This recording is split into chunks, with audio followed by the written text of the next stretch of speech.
छोटे शेयर ऊंची छलांग और दर्शकों के मिल रहे हैं हमें काफ़ी तेज़ी से सवाल। और दर्शकों से मैं यही रिक्वेस्ट करूंगा कि फटाफट से अपने सवाल भेज दें। अंशुल जी आजकल अच्छे मूड में चल रहे हैं, काफ़ी समय से उन्होंने बोला भी था कि हाथी निकल गया, पूंछ रह गई है, और पूंछ भी अब तो मेरे ख्याल से पार हो गई है। 24,000 का लेवल दिया था वो हिट हो गया है, अब 24,000 के आगे के लेवल्स भी कुछ कुछ दे रहे हैं अंशुल भाई। तो देखते हैं। राहुल अग्रवाल जी हैं, गुड मॉर्निंग बोल रहे हैं। गुड मॉर्निंग राहुल जी, वाराणसी से हैं। अरे वाह। अदानी पावर 598 के बाद क्या करना चाहिए अंशुल सर?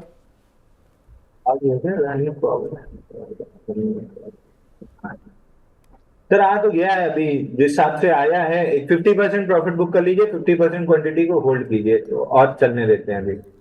ठीक है। आधे आधे से ज्यादा नहीं बुक कर। चलिए, आधा कहाँ करना है बाकी? तो यहीं पे कर लेना चाहिए। सुबह 589 का टारगेट 585 गया है। 583 से 598 ये मेजर रेजिस्टेंस जोन है, स्प्रेड है। इसी में टच करके हल्की सी सेलिंग आई है। एक बार यहीं पे प्रॉफिट बुक कर लें आधी। नहीं, बाकी आधी कहाँ करनी है? बाकी आधी तो सर अगर यहां से निकला तो मंथली पे स्विंग हाई है 752 रुपए पे। बीच में वीकली पे स्विंग हाई है 627 पे। देखेंगे 627 पे क्या करता है। अगर ये फाइनल ईयर के ऊपर क्लोज किया तो अगला रेजिस्टेंस 627 पे है। उसके आसपास देखेंगे क्या करता है। ठीक है अंशुल भाई, ये याद है कितने पे दी थी कॉल? ये सर स्टार्ट किया था नीचे 523 में किया था, लेकिन वो डोनाल्ड ट्रंप वाली वजह से गैप डाउन खुला था 7 अप्रैल को। तो ओपन लो ही था, तो वहां पे 470 480 के आसपास ऐड करने भी बोला था। तो जब गैप डाउन खुला था मना किया था कि स्टॉप लॉस कटा है, लेकिन ये न्यूज इवेंट है, निकल जाएगा। और थोड़ा सा एवरेज करना है तो कर लें, नहीं एग्जिस्टिंग पोजिशन होल्ड करें। तो 520 से भी पकड़े तो 580 ठीक ठाक आ गया है। चलिए, देखिए अब अच्छे मैसेज आ रहे हैं, खुशी हो रही है। आयशी जी का मैसेज है, I am a big fan of Anshul sir and Money Nine. Thank you Aishi ji. And Reliance and GAIL, इन्होंने इन दोनों शेयरों में पोजीशन बनाई थी, प्रॉफिट बुक कर लें, 10% प्रॉफिट आ रहा है। प्लीज़ सजेस्ट करें 2 लाख रुपए में कौन सा शेयर बाय करूं? पहला कौन सा था सर? सर रिलायंस और गेल। रिलायंस हो गए। देखिए रिलायंस 1295 मेरा टारगेट था। यहाँ पे निफ्टी भी ओवर स्ट्रेच्ड है, थोड़ा सा रिलायंस भी ओवर स्ट्रेच्ड है। मैंने बार बार डिस्क्लोजर दिया था, मेरे पोर्टफोलियो में लॉन्ग है। 1295 पे अगर सेलिंग दिखी तो मैं प्रॉफिट बुकिंग करूंगा। तो मैं क्लोजली वॉच कर रहा हूँ। अगर 15 या 75 मिनट के चार्ट पे वो टच करने के बाद मुझे सेलिंग दिखी तो मैं अपनी प्रॉफिट बुकिंग करना स्टार्ट करूंगा। इसलिए मैं बाई सेल रिकमेंडेशन नहीं दे रहा हूँ आपको। 1295 वॉच कीजिए, अगर रिजेक्शन बनता है तो मैं प्रॉफिट बुकिंग करूंगा, आप भी कर सकते हैं। दूसरा गेल में 187 के ऊपर बढ़िया मूव, गैप के साथ इस बार तोड़ा है। पिछली बार आके अटक गया था, इस बार आके गैप से तोड़ा है। तो मेरे को बहुत उम्मीद है कि 205 रुपए 60 पैसे ये आराम से इसी स्ट्रेच में चला जाएगा। वहां पे प्रॉफिट बुकिंग करनी चाहिए। तो गेल तो होल्ड करना है 205 रुपए के लिए। और रिलायंस में 1295 के राउंड सेलिंग मिली तो प्रॉफिट बुकिंग करूंगा, इसलिए मैं बाई सेल नहीं रिकमेंड कर रहा हूँ। ठीक है। और 2 लाख रुपए कहाँ डालने हैं अंशुल जी, कोई है शेयर? सर देखिए अदानी ग्रीन ठीक ठाक चला है। थोड़ी सी अगर मोमेंटम बेस्ड ट्रेड करना है तो अदानी ग्रीन में आज एक रेजिस्टेंस पार हो रहा है। बट आई वुड सजेस्ट कि मार्केट थोड़ा सा स्ट्रेस्ड है। एक कोई डिप मिलने दीजिए तब वापस से बाई करेंगे। बट अगर लेना ही है इस समय तो एलटीएफ में फॉलो थ्रू मूव आ रहा है, जो 195 इसका बेस का टारगेट है मंथली का, वहां तक जा रहा है। तो एक बार उसको ट्राई कर सकते हैं। बट आपकी जगह मैं होता तो मैं 2 लाख रुपए कम से कम 15 दिन कैश पे बैठता। अच्छा, चलिए। तो मैडम आप कैश पे बैठिए अभी। और वैसे सर ने बता दिया है कि अदानी ग्रीन और एल एन टी फाइनेंस, ये 2 शेयर हैं। यहाँ पर अगर थोड़ी बहुत पोजीशन आपको देखनी है देख सकते हैं, पूरा ना पूरी पोजीशन नहीं डालनी है। अगला सवाल है राधिका मित्तल जी का, ये भी बोल रही हैं रिलायंस पर। इनका सवाल है इस बार 1325 तक जाएगा क्या? वो बेच दें और वापस 1200 या 1100 के आसपास आएगा क्या? ये देखिए, अंशुल भाई लालच शुरू हो गए लोगों के।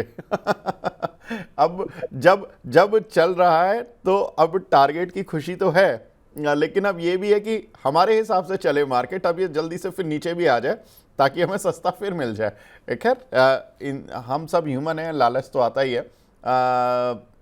अंशुल भाई, अगर 1292 और 1300 की रेंज में आप प्रॉफिट बुक करने के लिए कह रहे हैं रिलायंस में, लग रहा है कि ये थोड़ा नीचे इतना मिल जाएगा कि 1200 तक दोबारा मिल जाए? इतना बड़ा रिट्रेसमेंट आएगा?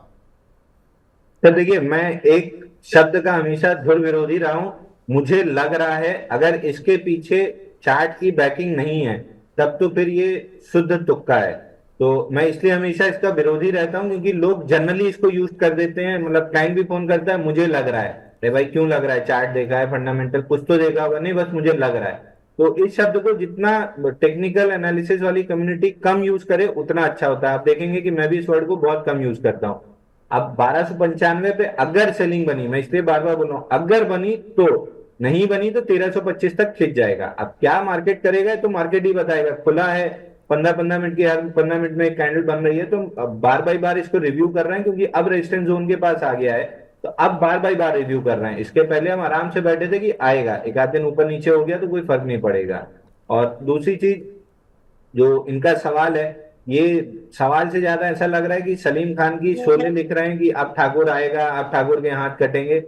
शेयर मार्केट ऐसे नहीं चलता है। यहाँ पिलर टू पोस्ट का काम होता है कि आपने एक जगह लिया है, आपका टारगेट आया है, प्रॉफिट बुक कीजिए, फिर उसको कैश पे आइए, फिर देखिए कोई नया शेयर दिख रहा है या उसी शेयर में कोई नया मूव बन रहा है। बट एक बार पिलर टू पोस्ट आ गया है तो अपनी ट्रेड को वहां पे खत्म कीजिए, उसको एक्स्ट्राप्लेट मत कीजिए। 90% लोग एक्स्ट्राप्लेट करने के चक्कर में ही लॉस खाते हैं। जैसे गेल आया, 187 आया, हमने प्रॉफिट बुक कराई, डिप में आपको मिला ना वापस, हो सकता है स्लाइड थ्रू कर जाता तो फिर ब्रेकआउट पे नया ट्रेड लेते या एक्सिस बैंक में स्विच कर जाते। तो कभी एक्स्ट्रा प्लेट मत कीजिए, पिलर टू पोस्ट खेलिए। आपने एक जगह लिया है, अपना टारगेट आया है, प्रॉफिट बुक कीजिए, कैश पे आइए, फिर नए सिरे से मार्केट को वॉच करना स्टार्ट कीजिए। तो रिलायंस अगेन, वही रिपीट करूंगा, 1295 पे रिजेक्शन मिला तो मैं प्रॉफिट बुक करूंगा, मैं डिप पे वापस ऐड करूंगा, नहीं मिला तो मैं 1325 तक के लिए प्ले करूंगा। ठीक है, तो 1295 और 1325 50-50 काट लेंगे, क्या इतनी टेंशन है? और अंशुल भाई देखो, मैं तो दर्शकों के साथ हूँ, आप मित्रों, लेकिन मैं दर्शकों के साथ हूँ। और देखो, मैं भी ऐसे ही सोचता, अगर प्रॉफिट हो गया होता, लालच आता है, और लालच आना बुरी बात नहीं है सर, पैसे कमाने ही आता है ना कोई आदमी, और पैसे लगा रहा है, अपनी हार्ड अर्न मनी लगा रहा है, ठीक है। हमारा काम है क्वेश्चन पूछना, सर आंसर देना आपका काम है, ठीक है। हम तो दर्शकों का भला चाहते हैं कि दर्शकों को पैसे बनते रहें। आईओसी अंशुल भाई 130 पे इन्होंने लिया 1 से 2 साल के लिए, मार्केट तो चल रहा है, आईओसी चल रहा है, उसकी इक्विटी इतनी बड़ी है कि वो स्लो मूवर हो जाता है। 137 तक तो आ गया, टारगेट क्या एक्सपेक्ट करें? सर एग्जैक्टली वही पॉइंट जो मैं बोलना चाह रहा था, आपने बोल दिया कि 2 लाख करोड़ की मार्केट कैप है, 1,90,000 करोड़ की। तो लार्ज कैप स्टॉक को चलने में थोड़ा सा टाइम लगता है, क्योंकि लार्ज कैप में क्या होता है, पैसा रोटेशनल बेसिस पे चलता है। अब जब बाकी जगह प्रॉफिट बुकिंग स्टार्ट होगी, तब पैसा इन सेक्टर में फ्लो होना स्टार्ट होगा। तो गेल में, अब चूंकि गेल सबसे ज्यादा स्ट्रांग है, उसमें पहले पैसा फ्लो हो गया। अब जब गेल के बाद अब जब सेकंड ऑप्शन ढूंढा जाएगा, तो ऑयल मार्केटिंग कंपनी, तो आज जिस हिसाब से आईओसी ने 133 के ऊपर गैप अप दिया है, 139.80 का अपना टारगेट फटाक से अचीव हो जाएगा। लेकिन लग नहीं रहा कि वहां रेजिस्टेंस आएगा। अगर आया तो फिर एविडेंस मिला तो फिर एक प्रॉफिट बुकिंग करना चाहिए, अगर नहीं मिला, स्लाइस थ्रू कर गया, तो 149.66 का अगला टारगेट खुलता है। बहुत ज्यादा एक्सपेक्टेशन है कि 149.66 तक आएगा। बट ऑल बीइंग सेड, अगर 139.80 पे एविडेंस मिला कि रिजेक्शन मिल रहा है, तो प्रॉफिट बुकिंग कराएंगे। अभी तो जिस हिसाब से चल रहा है, एविडेंस नहीं है कि 139.83 कोई रेजिस्टेंस बनेगा। ये हाई लाइटली है कि 149.66 तक जा रहा है। अंशुल भाई आप आते हो ना, तो सारे सवाल रिपीटेटिव वही वाले आते हैं जो अक्सर आप शेयर रिकमेंड करते हैं। एक आया टाटा स्टील पर, टाटा स्टील पर 2-3 सवाल आए हैं। इनफैक्ट टाटा स्टील में कुछ लोग बोल रहे हैं कि प्रॉफिट बुक कर लें क्या, कुछ लोग बोल रहे हैं कि टाटा स्टील में करें क्या। अब बता दीजिए सर, टाटा स्टील में करना क्या है? सर अगेन, करना क्या है ये बता इसलिए नहीं सकता हूँ, क्योंकि मेरे पर्सनल पोर्टफोलियो में रखा है। मैं एक टारगेट लगा के बैठा हूँ। पहला टारगेट मेरा जो अलर्ट भी लगा है, 140 रुपए का लगा है। 140, अगर सेलिंग का एविडेंस मिला तो मैं प्रॉफिट बुक करूंगा। अगर इसको स्लाइस थ्रू कर गया, तो अगला टारगेट 152 रुपए का है। तो अब क्या करना है ये आपको डिसाइड करना है। मैं क्या करूंगा, मैंने ये डिस्क्लोज कर दिया है, जो सेबी का नियम है कि आपको डिस्क्लोज करना होता है अगर आपके पास कोई होल्डिंग है। तो मैंने डिस्क्लोज कर दिया कि मैं क्या करने वाला हूँ। उस हिसाब से आपको क्या करना है वो आपको देखना है, क्योंकि अगेन नियम आपको भी पता है कि मैं बाई सेल इस पर रिकमेंड नहीं कर पाऊंगा। शंकर जी बोल रहे हैं मुझे, विवेक जी सुपर चैट का सवाल ले लीजिए मेरा प्लीज़। शंकर सर बस एक मिनट, कुछ सवाल हैं चूँकि अंशुल भाई के ये जो सारे पैक्ट शेयर है ना, इन पर काफ़ी सारे सवाल मिले हुए हैं, फिर बस सुपर चैट पर ही आ रहा हूँ। मोहित जी पूछ रहे हैं जियो फाइनेंस 1500 शेयर है सर, 254 रुपये के। टारगेट 5 साल के लिए क्या रखें पोर्टफोलियो में? 60% जियो फाइनेंस है उनके पोर्टफोलियो में, क्या ये डिसीजन राइट है? मेरे पोर्टफोलियो में इरिडा और जियो फाइनेंस हैं बस। सर देखिए, आप राइट रॉन्ग तो समय प्रूव करेगा, बट जिस हिसाब से चल रहे हैं स्टॉक्स और अच्छे बेस बनाए हैं, मेरे ख्याल से पछताएंगे नहीं। बहुत अच्छा रिटर्न बनेगा नहीं बनेगा ये नहीं कह सकते, बट हाँ बाकी स्टॉक से तो अच्छा ही रिटर्न बनेगा। तो एक बार के लिए मेरे हिसाब से इनकी डिसीजन सही है, होल्ड करना चाहिए। बट ये है कि क्वार्टरली अर्निंग्स वॉच करते चलें, अगर कहीं गड़बड़ दिखती है तो फिर एक बार प्रॉफिट बुक कर लें। एकदम रिजिड व्यू ना बनाए कि 5 साल का रखना है। बीच में कहीं अगर रिजल्ट थोड़े से ऊपर नीचे हो रहे हैं कंपैरेटिवली, अगर रिलायंस ज्यादा अच्छा परफॉर्म करने लगा तो कैपिटल को रिलायंस में स्विच कर लें, सेम ग्रुप की कंपनी है। तो उस हिसाब से जियो फाइनेंस फिलहाल तो 298 आते हुए दिख रहा है, 298 पे एक बार रिव्यू कर लेंगे और उसके बाद फिर सीधा ऑल टाइम हाई का ही टारगेट बचता है। और एडा में अगेन ऊपर में मेरे को लग ही रहा है कि ऑल टाइम हाई, नया ऑल टाइम हाई बनाएगा 1.5-2 साल में। तो दोनों स्टॉक होल्ड कर सकते हैं, बहुत दिक्कत तो नहीं दिख रही है।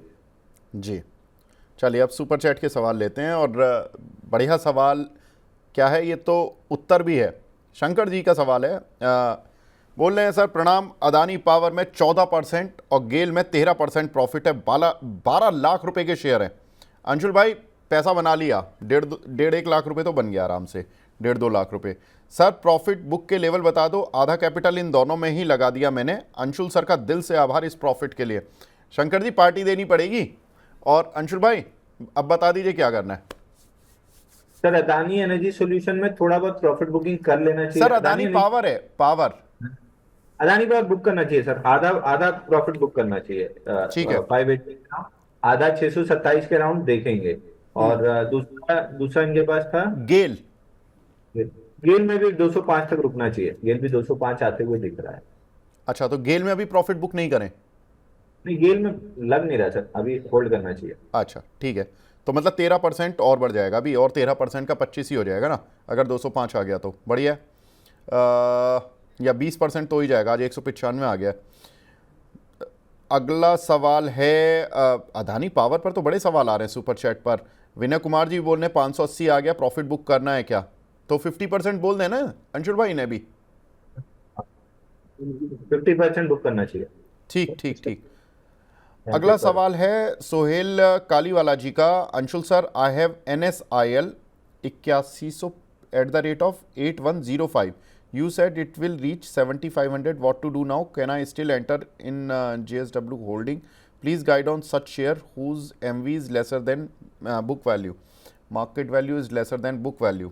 ठीक है अंशुल भाई, NSIL ये और JSW होल्डिंग, इस पे बता दीजिए क्या आपका व्यू है। सर एनएसआईएल में पहले तो वॉल्यूम बहुत कम है, 20,000 का एवरेज वॉल्यूम है, आज ही 10,000 शेयर ट्रेड हुए हैं। जैसे आपका मोमेंटम है, एक बार 8,900 जा सकता है, लेकिन इतने इलिक्विड शेयर में काम करना बहुत मुश्किल है। तो मेरे हिसाब से अगर आप रिस्क ले रहे हैं तो एक बार ले सकते हैं, 8,900 जाते हुए दिख रहा है। और जेएसडब्ल्यू होल्डिंग में भी सिमिलर चीज है। होल्डिंग कंपनी में जब तक बुक वैल्यू और मार्केट वैल्यू बराबर नहीं आती तब तक अपसाइड बनी रहेगी, क्योंकि सेबी ने ये कहा है कि फेयर वैल्यू होनी चाहिए। तो उस हिसाब से जब तक बुक वैल्यू के आसपास नहीं आ जाते तब तक एक बार के लिए आप होल्ड करके रख सकते हैं। ठीक है, मतलब आपने जब NSIL 7500 बोला था कि आएगा तो वो आ गया, अब 7600 आ रहा है आज बढ़ने के बाद।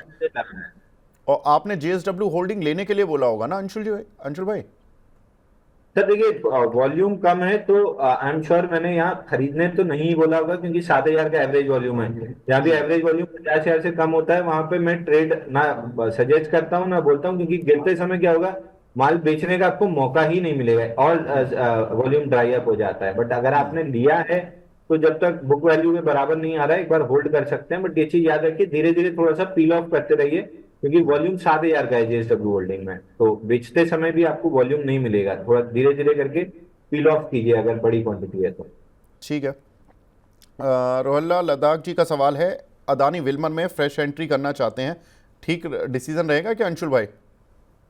Sir Adani Wilmer buying IPO के बाद एक बार चला, उसके बाद से आईपीओ लो तक आ गया है, थोड़ा सा बाउंस बैक दिख रहा है, बट ये स्टॉक पिछले 1.5 साल से मैं बोल रहा हूँ कि अंडर परफॉर्मिंग है। मेरी लिस्ट में कहीं से नहीं है, अभी भी कहीं से नहीं है, अगले 2-4 साल आते हुए भी नहीं दिख रहा है, अनलेस एकदम वर्टिकल मूव लेके ऑल टाइम हाई आ जाए, जिसकी कोई उम्मीद भी नहीं दिख रही है। तो ये अंडर परफॉर्मिंग काउंटर्स में पैसा नहीं लगना चाहिए आपका, आउट परफॉर्मिंग काउंटर्स में जाइए। ये अभी अगले 2-3 साल तो आपको शायद ही ये कुछ पैसा बना के दे।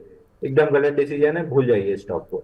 अच्छा अंशुल भाई, लेकिन एक चीज मैं थोड़ा सा इसको फंडामेंटली देख रहा था। इसके जो रिजल्ट्स रहे हैं ना पिछले 2-3 क्वार्टर में ठीक ठाक रहे हैं। 325 से 400 करोड़ रुपए का प्रॉफिट कंपनी ने दर्ज कराया। लास्ट ईयर इन्हीं क्वार्टर्स में कंपनी को करीब लॉस था 50-100 इस तरह करोड़ में। वाई वाई बेसिस पर कंपनी ने अच्छा टर्न अराउंड किया, लेकिन जब ये कंपनी टर्न अराउंड कर रही थी, रिजल्ट्स अच्छे दे रही थी, उस समय पर दो खबरों ने इसके सेंटीमेंट बिगाड़ दिए। एक कि अदानी ग्रुप ने एग्जिट करा, दूसरा कि कंपनी जो मार्केट का ही खुद का पूरा सेंटीमेंट था वो इतना खराब हो गया कि अच्छे अच्छे शेयर धराशायी हो गए। ये भी हो गया।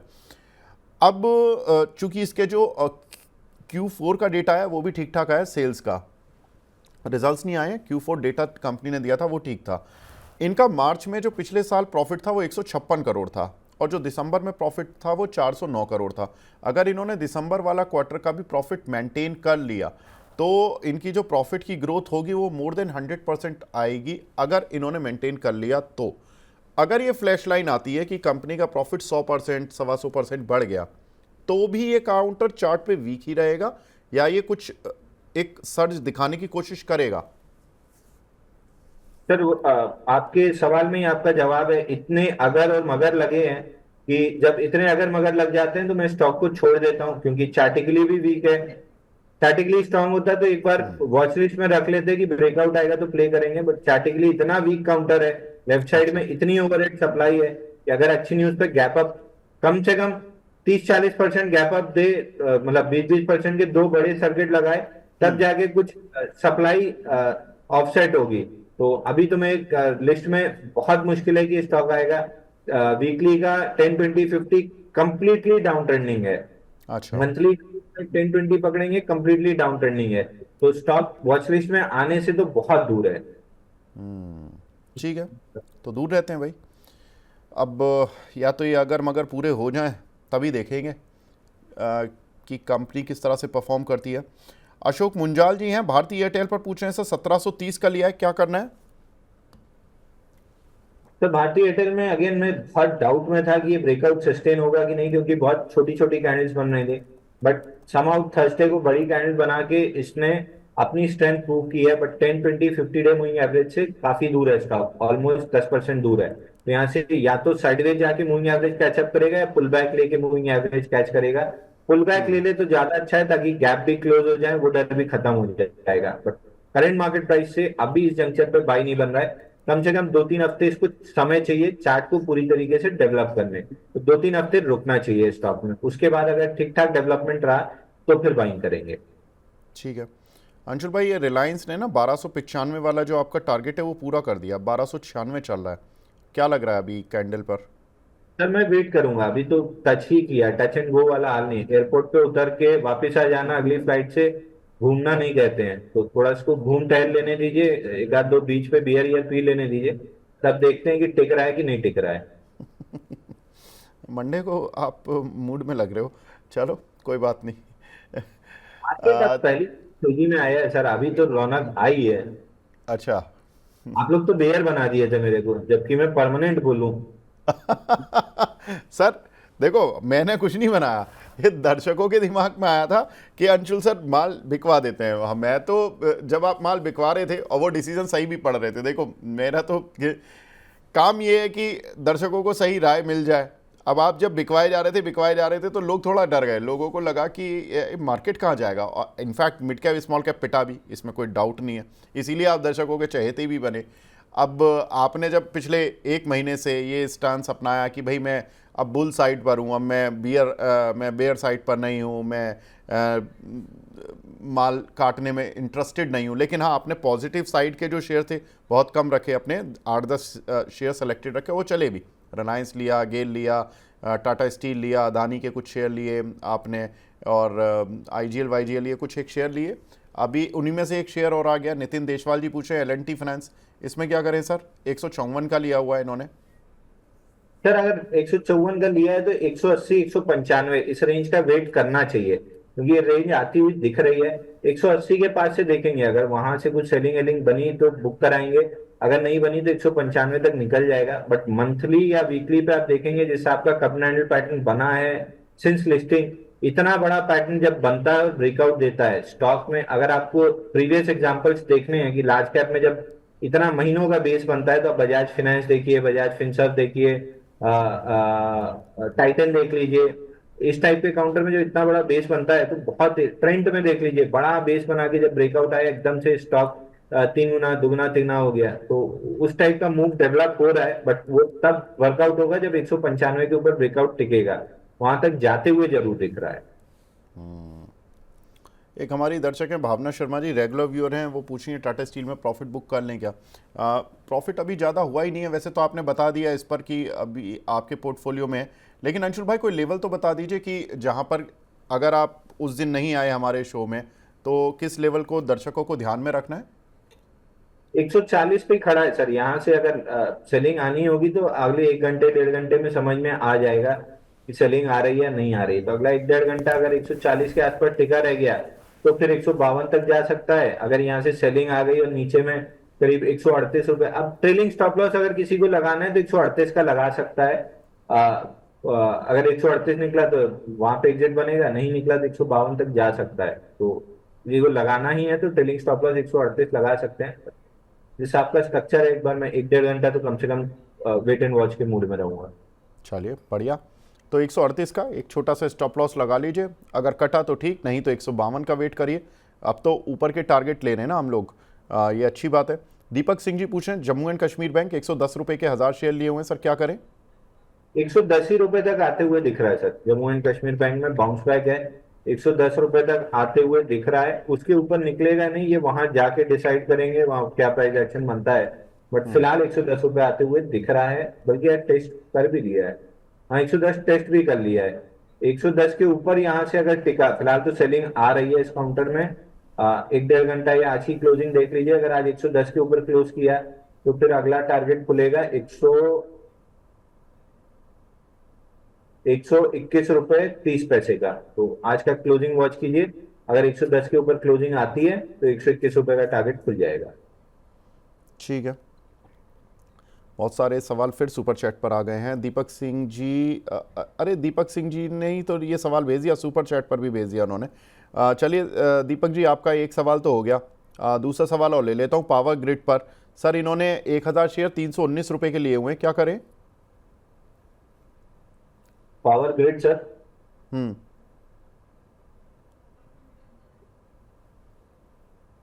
फिलहाल मोमेंटम है जो 328 तक इस काउंटर को ले जा सकता है। प्रिसाइज लेवल है 332 रुपए 35 पैसे, वहां तक ये काउंटर इस मोमेंटम में जा सकता है। बट ये चीज ध्यान रखिए, लेफ्ट साइड में वहां पे मेजर सप्लाई आएगी, तो 332 के अराउंड एक बार बहुत मतलब या तो प्रॉफिट बुक कर लें या फिर वहां पे दोबारा सवाल जरूर पूछ लें। ठीक है। 14 गेमिंग के नाम से एक हमारे दर्शक हैं, वैसे तो ये हमारे 12 बजे का एक सेगमेंट होता है F&O का, उसमें सवाल था, लेकिन अंशुल भाई से मैं पूछ लेता हूँ, कोई स्टॉक ऑप्शन की कॉल ले सकते हैं क्या अंशुल जी? सर मैं फ्यूचर एंड ऑप्शन बहुत ज्यादा वॉच नहीं करता हूँ, सिर्फ निफ्टी बैंक निफ्टी देखता हूँ, क्योंकि उसके लिए टीम है हमारी। तो मेरा मिड कैप स्मॉल कैप और इंडेक्स का ज्यादा वो है, तो मैं तो दिए हुआ अभी ठीक कुछ है, दिए भी वैसे। अच्छा दिया है कुछ? तो दिए, पीएफसी दिया था बुक हो गया, दूसरा LIC दिया था वो भी बुक हो गया। अभी ओपन कोई नहीं है सर, सुबह से 3 4 दिए थे, सब बुक हो गए। चलिए ठीक है, उन भाई साहब को भी फ्रेम में ले लीजिए, कोई बात नहीं, वो बता देंगे। आगे बढ़ते हैं। शिवम जी का सवाल है, SBI लाइफ 1500 रुपए के कुछ शेयर लिए हुए हैं, क्या करें? SBI लाइफ सर, हीरो मोटो अभी फ्यूचर में बाई दिया है, यहाँ से 100 150 रुपए की तेजी दिख रही है, तो हीरो मोटो ये हमारी टीम ने बाई किया है फ्यूचर में। अच्छा, हीरो मोटो। चलिए, तो 1V4 गेमिंग वाले जो हमारे भाई हैं उनको, हीरो मोटो सर, आप अपने हिसाब से कोई कॉल लेना चाहें तो ले सकते हैं। इसमें 100-150 रुपये का अपसाइड है, तो उस हिसाब से आप कुछ पोजीशन बना सकते हैं। SBI लाइफ पर सर क्या लग रहा है, 1500 रुपये के लिए हुए हैं? सर एसबीआई लाइफ में 101 दिन का पूरा बॉक्स का ब्रेकआउट आया था थर्सडे, आज थोड़ा सा थका है। प्रोबेबली एक आध 3-4 सेशन इसमें थोड़ी सी थकावट रह सकती है। बट अगर ये ब्रेकआउट सस्टेन हो गया, अब अगर ये 1500 1530 के नीचे क्लोजिंग नहीं देता है, मतलब वही स्टॉप लॉस बनेगा, उसके नीचे नहीं जाता है, तो धीरे धीरे करके जो इसका ऑल टाइम हाई है 1932 रुपए, इसको टेस्ट करने जाएगा मिडवे, मतलब 1924 से 1932 ये टारगेट पकड़िए अगर ये ब्रेकआउट सस्टेन होता है तो। और मार्केट के करेक्शन में देखेंगे, क्योंकि ओवर स्ट्रेस्ड है, पुल बैक्स में अगर ये अपना 1530 का लेवल प्रोटेक्ट कर ले गया तो ऑल टाइम हाई खुल जाएगा। तो अभी तुरंत नहीं बाई करना चाहिए, एक आध हफ्ता देख लीजिए मार्केट के पुल बैक में किस तरीके से रिएक्ट करता है। बट जैसे आपका वॉल्यूम है पूरे बेस में, अप डेज पे 50 डे मूविंग एवरेज से ऊपर डबल के वॉल्यूम है, मतलब 1.5 और डबल के वॉल्यूम है, और डाउन डेज में एकदम ही ड्राइड अप वॉल्यूम है, मतलब 25-30% भी वॉल्यूम नहीं है। तो ये दिखा रहा है कि इंस्टीट्यूशन एक्यूमुलेशन स्टॉक में अच्छी हुई है, ब्रेकआउट सस्टेन होना चाहिए। एक हमारे दर्शक हैं समित दत्ता जी, ये पूछ रहे हैं HPCL पर सवाल है सर इनका, HPCL में क्या करें? हिंद पेट्रो। हाँ, Hind petro. Sir Hind petro में अभी अपसाइड का जो पहला टारगेट हमने डिस्कस किया था 379.95, 380 का, उसको स्लाइस थ्रू किया है। तो अगला टारगेट 417 रुपए का बन रहा है, 417 पे प्रॉफिट बुक करना चाहिए अगर किसी ने लिया है, क्योंकि मेरे को याद है ये स्टॉक हम 329 रुपए के लेवल से डिस्कस कर रहे हैं, 393 आ चुका है। 25% प्रॉफिट बुक करके 75% क्वांटिटी 417 के लिए होल्ड कर सकते हैं, बट थोड़ा सा पीलिंग करना स्टार्ट कर देना चाहिए क्योंकि निफ्टी अब बहुत ओवर स्ट्रेस्ड है। ठीक है। तनिष्क के नाम से एक आईडी बना हुआ है, बोल रहे हैं Vivek ji you are a very good host या great host, thank you sir. Anshul sir से पूछना है कि अदानी ग्रीन और अदानी एनर्जी सॉल्यूशन में करंट भाव पर एंट्री कर सकते हैं क्या? अंशुल भाई, अदानी ग्रीन और Adani energy solution, Adani green पर तो हमारी बात भी हुई थी वैसे, एंट्री करने के लिए आप थोड़ा सा 50-51 बना रहे थे, मार्केट वन साइडेड चला इसलिए आप थोड़ा रुकना चाह रहे हो, लेकिन अगर अदानी ग्रीन ठीक ठाक लग रहा है, बड़ा टारगेट है अगर आपके पास, तो ये लेवल क्या खराब है क्या एंट्री करने के लिए? और अदानी एनर्जी सॉल्यूशन अच्छे मोमेंटम में, अभी नहीं बाय कर सकते इसको? सर अगर दो में से एक लेना ही है तो अदानी ग्रीन ज्यादा अच्छा लग रहा है, क्योंकि अदानी एनर्जी सोल्यूशन अपने टारगेट के पास है, वहां से ओके। प्रॉफिट बुकिंग आ सकती है। तो अदानी ग्रीन अभी अपने पहला ही जो रेजिस्टेंस है 983, उससे भी अभी 20-22 रुपए नीचे है, तो 983 आराम से मिल जाएगा, 1025 भी मिल जाएगा। मेरा टारगेट 1127 का है। एक चीज समझिए कि अदानी ग्रुप का मार्केट से बहुत ज्यादा लेना देना जनरली नहीं होता है, वो अपनी ही मस्ती में चलते हैं, और इस समय ये तीनों स्टॉक्स थोड़े से ऊपर की तरफ डायरेक्शन रखते हैं, बट मार्केट का प्रेशर 19-20 करके आ ही जाता है।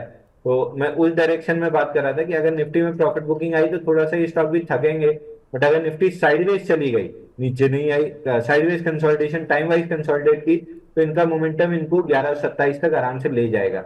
अगर थोड़ा सा एग्रेसिव प्लेयर है तो लेने में कोई बुराई नहीं है, बट चूंकि हम लोग इतना नीचे में लिए हुए हैं कि यहाँ पे लेने का अब बहुत ज्यादा तुक नहीं बनता है, बट अगर नहीं है आपके पोर्टफोलियो में तो एक बार ट्राई कर सकते हैं। ध्रुव पाठक जी का सवाल है, हर हर महादेव सर, इनका सवाल है बॉम्बे हाइब्रिड सीड और पावर ग्रिड में टारगेट और स्टॉप लॉस बता दीजिए। बॉम्बे हाइब्रिड सीड में 129,000 का एवरेज वॉल्यूम है, दूसरा एक clear pump and dump counter है, माइक्रो कैप का था, 1600 करोड़ का मार्केट कैप है, 480 करोड़ का फ्री फ्लोट है। इसको पंप किया गया था 2022 के एंडिंग और 23 के स्टार्टिंग में, बहुत बड़े बेस से, ऑलमोस्ट 3 साल के बेस से 43 से 660 गया और वहां से नीचे आ रहा है। तो मेरी इसमें बहुत ज्यादा सलाह नहीं होगी, क्योंकि बाउंस बैक भी तगड़े आते हैं शार्प, जैसे 175 तक बाउंस बैक दिख रहा है, और उसके बाद ब्रेकआउट, मतलब बाउंस बैक के बाद फेलियर भी उतनी तेजी से आता है, तो एक बार 173 जा सकता है, बट 22 की तो कोई रिकमेंडेशन नहीं है इसमें, क्योंकि माइक्रो कैप इस समय बहुत खतरनाक स्थिति में है। दूसरा स्टॉक कौन सा था सर इनका? सब पावर ग्रिड। पावर ग्रिड में एक बार 332 रुपये 35 पैसे यहाँ तक मोमेंटम दिख रहा है आते हुए। ठीक है। अगला सवाल है सर, ग्रेन्यूल्स 454 पर और एचडीएफसी बैंक 1713 पर बाय किए हुए हैं। क्या ये दोनों शेयर अभी और होल्ड करें या बेच दें? तो ग्रैन्युअल्स के बाद दूसरा कौन सा था? एचडीएफसी बैंक पे तो आपने बोल दिया था कि प्रॉफिट बुक कर लें। 1713 का लिया हुआ है इन्होंने। एक बार प्रॉफिट बुक करना चाहिए, नीचे मिलेगा, एचडीएफसी बैंक को बुक कर लेना चाहिए। आप यहाँ से ओवर एक्सटेंडेड हो गया है, एक बार बुक करके वापस फिर नया देखेंगे या नीचे आएगा जब बुलिश एविडेंस मिलेगा तब देखेंगे। ग्रैन्युअल से एक बार पुल बैक में 530 तक जा सकता है, 530 के राउंड दोबारा सवाल पूछना चाहिए। जिस हिसाब से ट्रम्प यू टर्न ले रहे हैं, फार्मा इंडस्ट्री को अब जो घबराहट थी वो खत्म हो चुकी है, तो अब यहाँ से कुछ कुछ पुल बैक्स बन सकते हैं, उसके बाद फिर जिसमें स्ट्रेंथ रह जाएगी वो नए चलेंगे। तो 530 तक आ रहा है, वहां पे एक बार दोबारा सवाल पूछ लीजिएगा। ठीक है। एक सवाल मिला है, सेलिब्रेशंस के नाम से आईडी है, कैफिन टैक में 10 से 12 महीने तक इन्वेस्टमेंट के लिए सही रहेगी क्या? अगर सही रहेगी तो एंट्री लेवल बता दीजिए सर।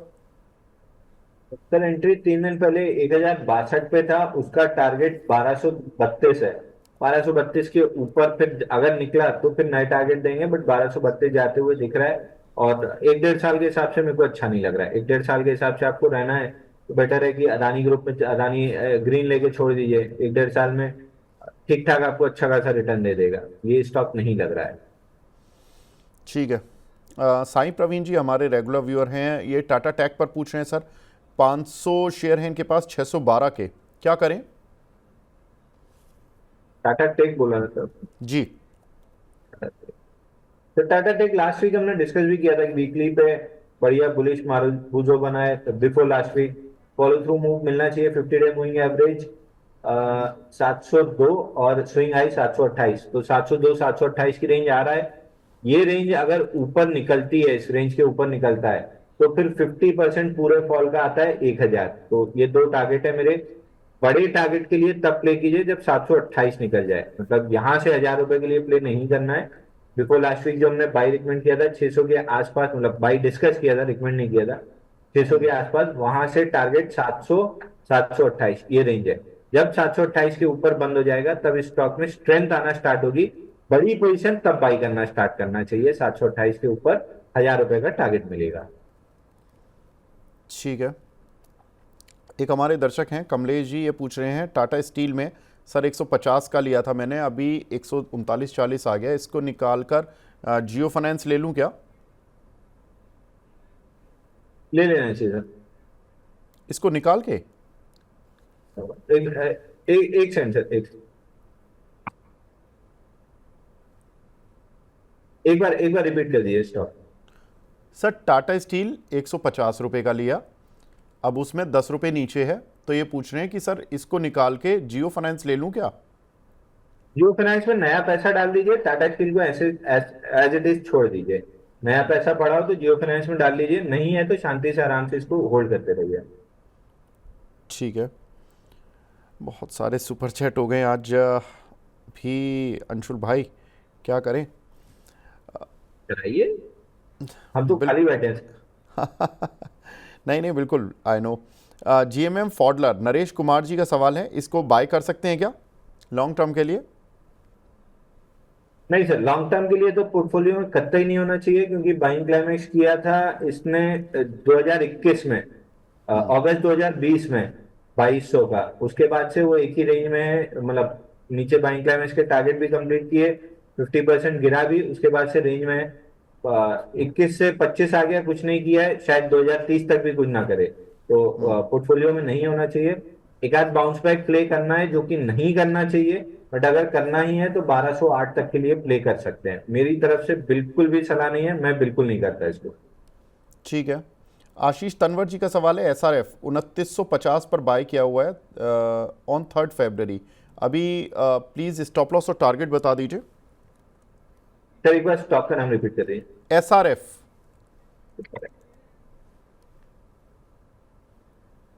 सर एसआरएफ में ये बहुत बढ़िया स्ट्रक्चर है। एसआरएफ में आप देखिए 746 दिन का बेस ब्रेकआउट आया था। इस पूरे डोनाल्ड ट्रंप वाले फियस्को में इसने अपना ब्रेकआउट बड़ी तेजी से रिटेस्ट किया 2654 का, और उतनी ही तेजी से वापस ऑल टाइम हाई 3000 के आसपास आ गया। थोड़ा सा 2-3 हफ्ते 4 हफ्ते कंसोलिडेशन हो सकता है, बट ओवरऑल जो 157 हफ्ते या 746 दिन का बेस ब्रेकआउट है, इसका टारगेट 3800 रुपए है। तो धीरे धीरे करके स्टॉक 3800 रुपए की तरफ चल रहा है। बहुत बेहतरीन स्ट्रक्चर है, बहुत बेहतरीन पैटर्न है, वॉल्यूम पैटर्न बहुत अच्छे हैं, स्लो मूवर रहेगा, बट 3800 रुपए तक जा सकता है काउंटर। ठीक है। जोमेटो, ऋतुराज सिंह जी का सवाल है, 248 पर लिए हुए हैं, इटर्नल के नाम से आता है आजकल ये, अंशुल भाई काउंटर कब रिकवर होगा? तो 240 निकले, 242 निकले तो बाइंग करना चाहिए। 199 टूटे तो फिर इसमें सेलिंग करना चाहिए। फिलहाल बीचों बीच है तो कुछ नहीं करना चाहिए। दूसरा एक चीज याद रखिए, काउंटर फ्यूचर एंड ऑप्शन में आ गया है, तो अब जो कॉल राइटिंग पुट राइटिंग है वो भी थोड़ा सा इसको ओवरहैंग करती है। तो बट प्राइस चार्ट पे रेंज है 242 और करीब करीब 203 नीचे की, जिसमें एक दो ब्लिप है, तो 199 पकड़ लीजिए। इस रेंज के अंदर जब तक है तो रेंज के अपर एंड लोअर एंड पे आप प्ले कर सकते हैं, जो कि रिकमेंडेड बहुत ज्यादा नहीं होता है। बट अगर प्ले करना है तो लोअर एंड पे बाई करके अपर एंड पे सेल, अपर एंड पे शॉर्ट करके लोअर एंड पे बाई, एक 8-10 रुपए रेंज के बाहर का स्टॉप लॉस लेके। बट जिस आपका पैटर्न है, मैं ज्यादातर अवॉइड के मूड में ज्यादा रहूंगा, क्योंकि डिसाइसिवली 199 तोड़े तो 146 खुले, या फिर डिसाइसिवली 242 तोड़े तो ऑल टाइम हाई खुले। फिलहाल दोनों ही नहीं कर रहा है। ठीक है। और बहुत सारे सवाल अभी यहाँ पर हैं। सरला परफॉर्मेंस 1000 शेयर लिए हुए हैं 77 रुपये के, आबिद जी ने, इसमें क्या करना है सर? सर एक बार स्टॉक का नाम रिपीट कर दिए। सरला, सरला पॉली या परफॉर्मेंस के नाम से आता है ना सर? सर पुल बैक में एक बार 105 तक मिल सकता है, बट स्टॉक में बेस बन रहा है अभी, और कुछ समय बेस बनाएगा। बेस बनाने के प्रोसेस में ही 105 तक जा सकता है, वहां पे एक बार दोबारा सवाल पूछना चाहिए। ठीक है। अगला सवाल है कृपा शंकर जी का, पिन्नार इंडस्ट्रीज पर सर 195 की बाइंग है, क्या करें?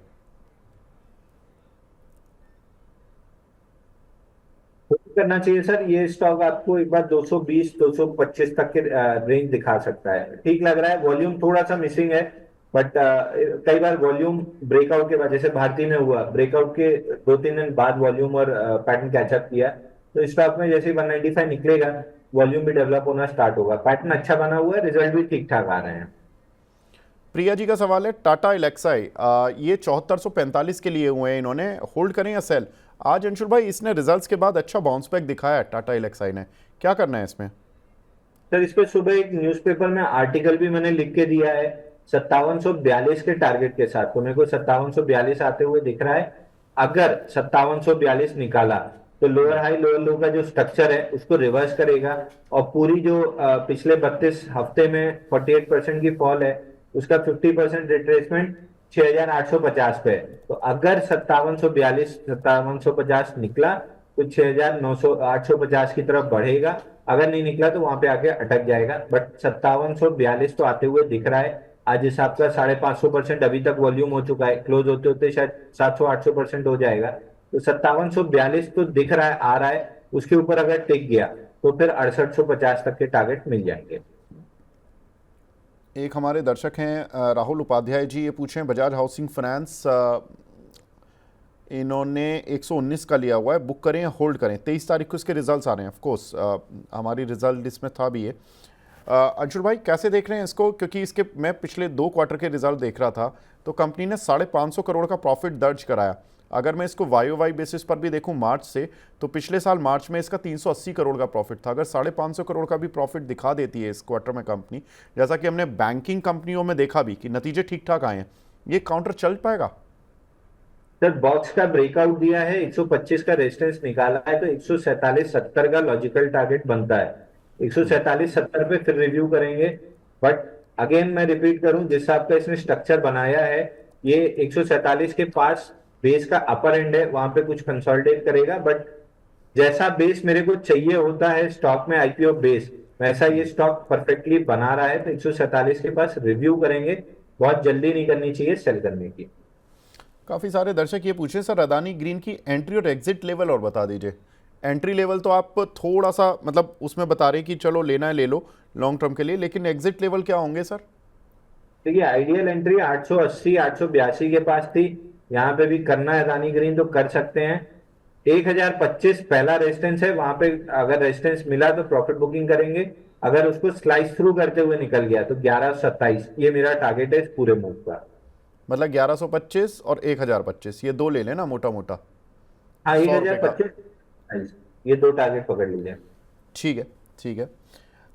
एक हमारे दर्शक हैं कादम्बनी जी, ये पूछ रही हैं कि L I C I P O के लिए हुए हैं, इसको एल आई सी हाउसिंग में शिफ्ट कर दें क्या? 890 के लिए हुए हैं आई पी ओ में एल आई सी को। तो एलआईसी अभी थोड़ा सा होल्ड करना चाहिए, जितनी खराब हो सकता था लगभग सब चीज निकल चुकी है, तो एक बार के लिए आपको होल्ड करना चाहिए। अब बहुत जल्दी नहीं होनी चाहिए, एक 2-3 महीना देखिए। यहाँ स्टॉक में मोमेंटम बनता हुआ दिख रहा है, अगर मोमेंटम बना तो फिर स्टॉक में आपको ठीक ठाक पूरे रीसेंट फॉल का 50% रिट्रेसमेंट 966 पे वहां तक आ सकता है। और हाँ, 966, तो एक बार 966 आने दीजिए, वहां पे रिव्यू करेंगे। ठीक है। कुक विद नेमार करके लिखा हुआ एक आईडी, अदानी पोर्ट 1000 शेयर लिए हुए इन्होंने 1222 के, आज गिरा है, क्या करें? अंशुल भाई, आज अदानी समूह में केवल ये अदानी पोर्ट ही गिरा है, हालांकि इनकी खरीद से तो अभी भी ऊपर है, 1235 के करीब चल रहा है, 1222 का लिया हुआ है, लेकिन ऑफ कोर्स क्वांटिटी ठीक ठाक है तो अच्छी पोजीशन बनाई है इन्होंने। क्या लग रहा है अदानी पोर्ट? कोई दिक्कत नहीं दिख रही सर, पुल बैक आना था 1215 तक का, वो आ गया है। अब यहाँ से अगर चलना स्टार्ट किया तो 1309 रुपए, जो पुराना टारगेट हम डिस्कस कर रहे हैं, वो आराम से टेस्ट कर जाएगा। तो 1309 तक के लिए मेरे ख्याल से इनको होल्ड करना चाहिए। बहुत कोई दिक्कत नहीं दिख रही, 1309 आ जाएगा। ठीक है। एक हमारे दर्शक हैं, रेगुलर व्यूअर हैं, लवी पुनिया जी, ये एनएमडीसी पर आपकी राय लेना चाह रहे हैं कि जियो में प्रॉफिट बुक कब करें और एनएमडीसी ऐड कर सकते हैं क्या? टारगेट रहेगा एनएमडीसी का? तो जियो तो 292 तक आ रहा है, तो 292 तक के लिए आराम से वेट कीजिए। एनएमडीसी में अगेन बॉक्स का हाई फेल हुआ था, लो भी फेल हुआ, और वापस से बॉक्स हाई का ब्रेकआउट दे रहा है। तो जो टारगेट हम पहले से डिस्कस करते आ रहे हैं 80 रुपए का, ये टारगेट मेरे को लग रहा है हाई ऑड्स टारगेट है। देखिए, बैंकिंग चल गया, फाइनेंशियल चल गया, आईटी में बाउंस बैक आना स्टार्ट हुआ है, तो मेटल ही इकलौता है जहां पे स्ट्रेंथ है। तो अगला जो ऑल टाइम हाई बनेगा वो मेटल में बनेगा, तो मेटल उस हिसाब से आपको लॉन्ग रखना चाहिए। मेटल इंडेक्स में ऑल टाइम हाई मेरे को आते हुए दिख रहा है। ठीक है, तो मेटल इंडेक्स में नया हाई आता हुआ दिख रहा है अंशुल भाई जी, अंशुल जी को। अगला सवाल है अनीता शर्मा जी का, नॉर्दर्न आर्क कैपिटल 202 रुपये के लिए हुए हैं, क्या स्ट्रैटेजी रखें? तो ये स्टॉक तो मेरे को याद है, आईपीओ जिस दिन लिस्ट हुआ था ओपन हाई के साथ, तो हमने एग्जिट की सलाह दी थी। वहां से 340 से गिर के 140 आया है। अब लास्ट वीक में एक बड़ी कैंडल बनी है जहां पे 600% वॉल्यूम राइज था और 12% ऊपर जाके क्लोज किया था, उसको फॉलो थ्रू मूव मिल रहा है। तो एक बार 215 तक आ सकता है, बहुत स्ट्रेंथ नहीं है, 215 पे दोबारा सवाल पूछना चाहिए। ठीक है। काफ़ी सारे सवाल तो जियो फाइनेंस, टाटा स्टील और आईओसी इन सभी पर रिपीटेटिव है। I would request to all my audience कि ये वीडियो में हम कई बार डिस्कस कर चुके हैं, तो इनको एक बार पीछे करके देख लें वीडियो को। अगला सवाल है ई पैक 490 के लिए हुए हैं नागराज जी ने, इसमें क्या करना है सर? इपैक, फिर ईपैक में जिस आपका रिवर्सल आया है, एक आध दिन में इसमें थोड़ी सी मूव आनी चाहिए 484 तक की। बहुत कम क्वांटिटी में ट्रेड कीजिएगा अगर करना भी है तो, क्योंकि माइक्रो कैप है, 3925 करोड़ का मार्केट कैप है, 1177 करोड़ का फ्री फ्लोट है। दिसंबर क्वार्टर रिजल्ट इनने ठीक ठाक पोस्ट किए हैं, सितंबर में लॉस था, दिसंबर में प्रॉफिट पोस्ट किया है। थोड़ा सा मोमेंटम बन सकता है, 484 जा सकता है। लेस देन 10% क्वांटिटी ट्रेड करना चाहिए। ठीक है। एटीजीएल पर बड़ा इंटरेस्टिंग सवाल आया कि इसमें क्या करें सर? एटीजीएल ये बात भी नहीं हुई, 950 का लिया हुआ है आनंद वर्मा जी ने, क्या करें? मोमेंटम नहीं है सर, काउंटर में बिल्कुल भी मोमेंटम नहीं है। और ऊपर से देखिए, ऊपर से 81% टूटा था हाई से। अभी तो फिलहाल किसी तरह का मोमेंटम नहीं है स्टॉक को। अगर है तो एक बार होल्ड कीजिए। जब अदानी के बाकी स्टॉक्स अच्छे खासे चल चुकेंगे, इसमें भी थोड़ा बहुत मोमेंटम बनेगा, तो 730 तक के लिए तो एक बार होल्ड कर सकते हैं। फ्रेश बाइंग की तो बिल्कुल सलाह नहीं है। ठीक है। कुक विद नम्रता जी का है। ये अदानी पावर में पूछ रही है, 585 टच हो गया, एनी एडवाइस बाय और सेल। नम्रता जी, हम इसको क्वेश्चन को कई बार ले चुके हैं। मैं बता देता हूँ, इसमें 50% प्रॉफिट बुक करने की सलाह दी है अंशुल भाई ने, और बाकी 50% आप अपनी पोजीशन को होल्ड कर सकती हैं। यहाँ पर अगला सवाल है, इंडियन होटल पर एक हमारी दर्शक रिव्यू मांग रही हैं। इंडियन होटल में क्या करना है सर? तो होटल में अगर प्ले करना, आईटीसी होटल ज्यादा अच्छा लग रहा है, बट इंडियन होटल में भी थोड़ा साइडवेज काइंड ऑफ मूव है। एक बार के लिए 880 जा सकता है, बट बहुत अच्छी कोई स्ट्रेंथ नहीं है, तो बाई रिकमेंडेशन तो नहीं रहेगी। सर टाटा पावर, आज बात भी नहीं हुई, टाटा पावर में क्या करें? 470 का लिया हुआ है एक दर्शक ने हमारे। टाटा पावर तो सर, जब वो ट्रम्प वाले उसमें 7 अप्रैल को 338 गैप डाउन खुला था, वहां पे अपन ने बाई डिस्कस किया था 400 के टारगेट के साथ। 400 आ रहा है, 400 पे आधी प्रॉफिट बुक कीजिए, 1 2 दिन 4 दिन वेट कीजिए। अगर 400 निकल गया तो 457 का मूव आना स्टार्ट हो जाएगा। आधी प्रॉफिट बुक कीजिए 400 पे, बाकी आधे के लिए वेट करना चाहिए।